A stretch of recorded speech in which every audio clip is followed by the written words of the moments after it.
Hello friends, मैं आपका दोस्त सुखविंदर सिंह और आप देख रहे हैं ज्ञान गुरु। आज हम उस व्यक्ति के बारे में बात करेंगे जिन्होंने अपनी शालीनता और सूझबूझ से देश की डूबती हुई अर्थव्यवस्था को बचाया। जी हाँ दोस्तों, मैं बात कर रहा हूँ हमारे पूर्व प्रधानमंत्री सरदार मनमोहन सिंह जी। तो चलिए दोस्तों, बात करते हैं मनमोहन सिंह जी की कि कैसे उन्होंने देश की डूबती हुई नाव को बचाया। 32 साल पहले भारत की अर्थव्यवस्था का ऐसा दौर शुरू हुआ कि भारत की तकदीर ही बदल गई। लिबरलाइजेशन यानी उदारीकरण का वो दौर जिससे भारत की इकोनॉमी बंद थी और सब कुछ सरकार ही तय करती थी। मान लीजिए कंपनी खड़ी करनी होती थी तो सरकार ही तय करती थी कि उस कंपनी का उत्पादन कितना होगा और उस कंपनी में कितने लोग काम करेंगे और उस कंपनी की कितनी कीमत होगी। और इस सिस्टम को लाइसेंसी सिस्टम राज का नाम दिया जाता था। फिर भारत ने अपनी अर्थव्यवस्था को खोलने का फैसला किया। फिर सरकार ने निजी कंपनियों से अपना कंट्रोल खत्म किया और विदेशी कंपनियों को भारत में निवेश करने की इजाज़त दी। फिर 24 जुलाई 1991 का वो दिन जब वित्त मंत्री सरदार मनमोहन सिंह ने अपना बजट पेश किया और आर्थिक सुधारों की घोषणा की। मनमोहन सिंह अपने वित्त मंत्री रहते हुए अपने भाषण में उन्होंने एक बात कही थी, दुनिया की कोई भी ताकत आपके आइडिया को रोक नहीं सकती और ये वक्त आ चुका है। लेकिन ये वक्त आया और कैसे आया? दरअसल आज़ादी के बाद भारत की आर्थिक हालत अच्छी नहीं थी और बंटवारे के बाद देश में कई युद्ध और आपदाएं झेलनी पड़ी। लेकिन 90 का दौर आते आते देश एक ऐसे मुहाने पर आके खड़ा हो गया जहाँ कुछ भी स्थिर नहीं था। 1988 अंतर्राष्ट्रीय मुद्रा कोष ने यानी IMF ने तब के प्रधानमंत्री राजीव गांधी से कहा था कि भारत आर्थिक संकट से तेजी से घिर रहा है। तो IMF यानी अंतर्राष्ट्रीय मुद्रा कोष ने राजीव गांधी को सलाह दी थी कि आप एक लोन लीजिए और राजीव गांधी भी इस बात से सहमत हो गए थे। पर आम चुनाव आते आते राजीव गांधी इस बात पर ध्यान नहीं दे पाए और 1989 में VP सिंह की सरकार बनी। जब VP सिंह की सरकार बनी तो उन्होंने कई बार इस बात का जिक्र किया कि देश का खजाना खाली है और कुछ ही महीनों बाद VP सिंह की सरकार गिर गई। फिर चंद्रशेखर प्रधानमंत्री बने, उनके वित्त मंत्री बने यशवंत सिन्हा। जैसे जैसे दिन बीतते रहे देश का आर्थिक संकट बढ़ता रहा। उस वक्त भारत का मुद्रा भंडार केवल $2 अरब रह गया। खुद यशवंत सिन्हा ने अपनी इंटरव्यू में बताया कि भारत के पास सिर्फ $2 अरब ही बचे हैं और देश दिवालिया होने की कगार पर है।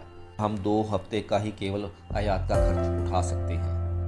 उस वक्त भारत कर्ज के जंजाल में फंस चुका था, पर भारत को और कर्ज की जरूरत थी। भारत ने कम समय के लिए कई देशों से कर्ज लिए हुए थे। कम $5 अरब भारत ने दूसरे देशों से कर्ज लिया हुआ था, जो उन्हें 30 से 90 दिनों में वापस करना था। पर कर्ज ना चुकाने पर भारत को इसकी भरपाई भी करनी पड़ती और भारत को डिफॉल्टर होने का भी खर्चा जता रहा था। ऐसे में चंद्रशेखर सरकार ने तस्करी से इकट्ठा हुआ सोना स्विस बैंक में गिरवी रखने का फैसला किया।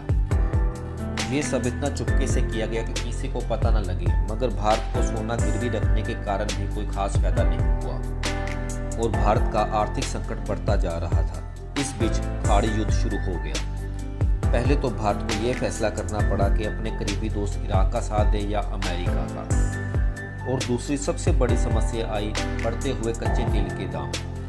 युद्ध से पहले भारत हर महीने 500 करोड़ का तेल आयात करता था और युद्ध के बाद भारत को 1200 करोड़ रुपए प्रति महीने खर्च करने पड़ रहे थे। सरकार ने आर्थिक संकट से निपटने के लिए आर्थिक मुद्रा कोष यानी IMF के दरवाजे खटखटाए। IMF के अलावा भारत को कोई और देश कर्ज देने के लिए तैयार नहीं था, लेकिन IMF ने भारत को कर्ज देने से पहले 25 शर्तें रख दी।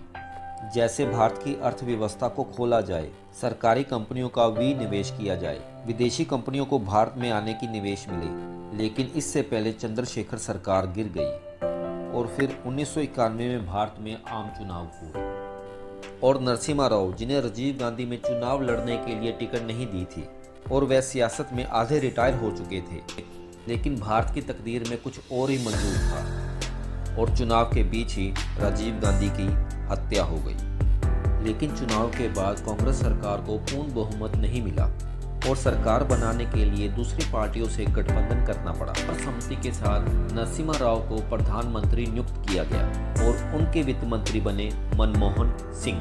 और यहाँ से आया देश की अर्थव्यवस्था का टर्निंग पॉइंट।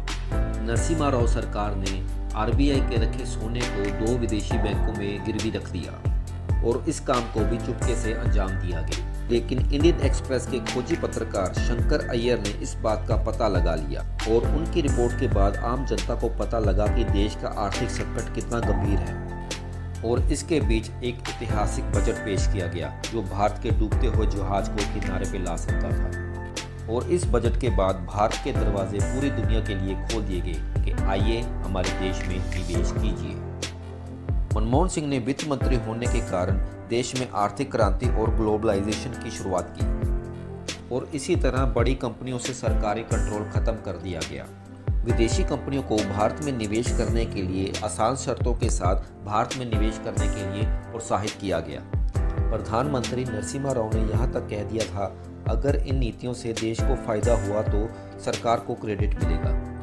अगर ये नीतियाँ कामयाब नहीं हुई तो इसके जिम्मेदार सिर्फ मनमोहन सिंह ही होंगे। और इसके बाद मनमोहन सिंह की नीतियाँ सफल हुई और देश की अर्थव्यवस्था आहिस्ता आहिस्ता पटरी पर आने लगी। मनमोहन सिंह के प्रधानमंत्री बनने के बाद देश की जीडीपी 6% से ऊपर चली गई। मनमोहन सिंह के प्रधानमंत्री बनने के बाद देश में कई आर्थिक सुधार करने शुरू किए, जिनमें से आरटीआई एक्ट 2005, कंज्यूमर एक्ट जो आम आदमी को सबसे ज़्यादा अधिकार देते हैं, सरकार के आते ही ये एक्ट पास किए गए जिससे आम जनता किसी भी सरकारी अफसर से सवाल जवाब कर सकती थी। और इस एक्ट आने के बाद लोगों में जागरूकता बढ़ी और भ्रष्टाचार भी कम हुआ। और मनरेगा जैसी स्कीम ने सरकार का प्रभाव भी बढ़ा दिया। गांव-गांव देहातों में भी सरकार की तरफ से रोजगार मिलने शुरू हो गए। भारत की तरक्की के साथ साथ भारत की सिविल ऊर्जा की डिमांड भी बढ़ने लगी। और 2006 में अमेरिका के राष्ट्रपति जॉर्ज बुश के साथ प्रधानमंत्री मनमोहन सिंह ने परमाणु संधि की। दोस्तों, उस वक्त मनमोहन सिंह वित्त मंत्री ना बनते और प्रधानमंत्री के रूप में देश की भागदौड़ ना संभालते तो आज हमारे देश की हालत श्रीलंका और पाकिस्तान जैसी होती। आज भी मोदी सरकार मनमोहन सिंह की सरकार की नीतियों पर काम कर रही है। तो दोस्तों, आपको मेरा ये वीडियो कैसा लगा? लाइक और शेयर जरूर कीजिए। अपना और अपने परिवार का ध्यान रखिए। Thank you.